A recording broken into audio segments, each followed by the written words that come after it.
Indonesia tak ingin berselisih paham, tapi Cina semakin merongrong klaim Laut Natuna. Apa yang akan terjadi selanjutnya?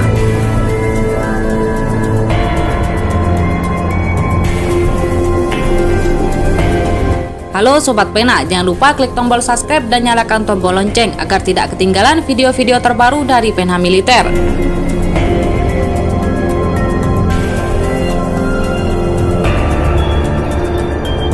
Indonesia tidak ingin berselisih paham dengan pihak manapun, baik Cina maupun Amerika Serikat di tengah perselisihan Laut Cina Selatan.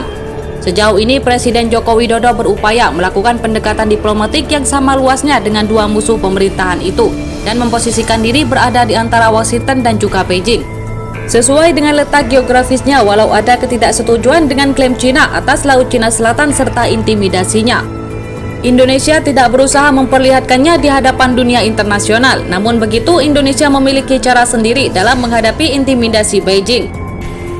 Cina selama ini secara resmi membuka front lain dalam permusuhan yang di Laut Cina Selatan, di mana sikap Cina itu pada akhirnya mendorong Jakarta untuk menghadapi sengketa di Natuna itu, di mana untuk mempertahankan nilainya sendiri, karena bagaimanapun wilayah yang disengketakan Cina masuk dalam zona ekonomi eksklusif atau ZEE Indonesia.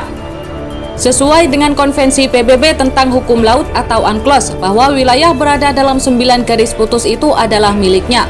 Sebuah batas buatan yang diciptakan oleh Cina yang mencakup sebagian besar Laut Cina Selatan, memberinya kepemilikan atas seluruh wilayah maritim yang membentang sampai melewati ZEE Indonesia.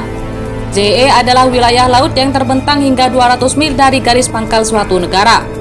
Sementara negara lain memiliki hak lintas damai di wilayah itu, satu negara juga memiliki hak khusus mengenai eksplorasi dan juga penggunaan sumber daya maritim di ZEE-nya, dengan mengesampingkan kekuasaan lain. Jakarta selalu menentang Cina yang menindasnya di ZEE tanpa harus menyatakan dengan lantang. Data Balada Spesial Bahan-Bahan Profesor dan juga Ketua Kajian Asia Tenggara Universitas Jawaharlal Nehru dalam tulisannya yang dibuat di India Naratif pada Jumat. Walau ada ketidaksetujuan dengan klaim Cina atas Laut Cina Selatan serta intimidasinya, Indonesia tidak berusaha memperlihatkannya di depan dunia internasional. Namun begitu, Indonesia memiliki cara sendiri dalam menghadapi intimidasi Beijing. Indonesia juga mengadopsi strategi cerdik Inggris dan Rusia untuk menghadapi tekanan dari Cina. Ia menguraikan bahwa Jakarta memiliki langkahnya sendiri dengan mencari dukungan dan juga konsorsium Harbor Energi Inggris dan juga perusahaan minyak negara Rusia baru untuk meletakkan pipa di Laut Natuna Utara agar terhubung dengan jaringan lepas pantai Vietnam. Kedua perusahaan juga telah mengumumkan bahwa mereka menemukan sumber gas kotor sederhana sebesar 600 miliar kubik setelah pengeboran dua sumur di Blok Tuna, sekitar 10 km dari ZEE Indonesia. Terlepas dari keberatan Beijing, pengeboran berlanjut selama 6 bulan dan selesai pada November lalu. Badan Keamanan Laut Republik Indonesia atau Bakamla RI tahun ini mengklaim keberhasilan dalam usaha mereka yang oleh beberapa analis disebut sebagai kemenangan besar Indonesia atas Cina. Cina juga telah berulang kali mengingatkan Indonesia untuk menghentikan proyek tersebut dan mengatakan bahwa itu adalah pelanggaran karena masuk dalam teritorial Cina. Peringatan itu kemudian keluar sebagai rilis resmi dan dikomunikasikan kepada pemerintah Indonesia pada Desember lalu. Jelas keracunan, di mana kerancuan dan juga kecaman karena bagi Indonesia pengeboran itu dilakukan di tanahnya sendiri, di mana permintaannya yang belum pernah terjadi sebelumnya. Itu juga jelas meningkatkan ketegangan atas sumber daya alam antara Cina dan Indonesia di wilayah strategis dan ekonomi global yang bergejolak. Cina memperlihatkan kekuatannya. Ia tidak hanya keberatan dengan operasi pengeboran yang dilakukan Indonesia di tanahnya sendiri, tapi juga mengirim kapal penjaga pantai ke daerah itu untuk menekan Indonesia. Hingga saat ini Jakarta masih terus bertahan dengan belum secara terbuka mengungkapkan protesnya terhadap Cina. Bagi Jakarta, protes itu akan menjadi pengakuan perselisihan di daerah tersebut. Hal ini yang masih terus dijaga Indonesia.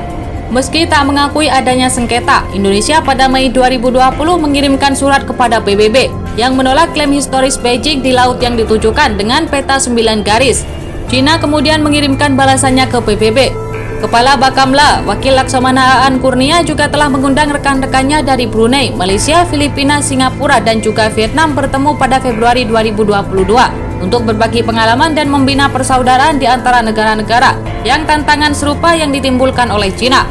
Penjaga pantai Vietnam dan juga Badan Keamanan Maritim Indonesia bulan lalu menandatangani nota kesepahaman tentang kerjasama dalam memperkuat keamanan dan keselamatan maritim antar kedua kekuatan. Meskipun ada masalah yang saling tumpang tindih yang telah mengganggu hubungan bilateral, Vietnam dan Indonesia sendiri juga sudah mempersiapkan diri untuk segala kemungkinan dan juga berupaya memperkuat pertahanannya di dalam dan sekitar Natuna.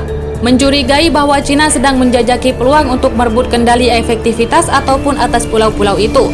Jadi bagaimana pendapat Anda? Silahkan tulis di kolom komentar.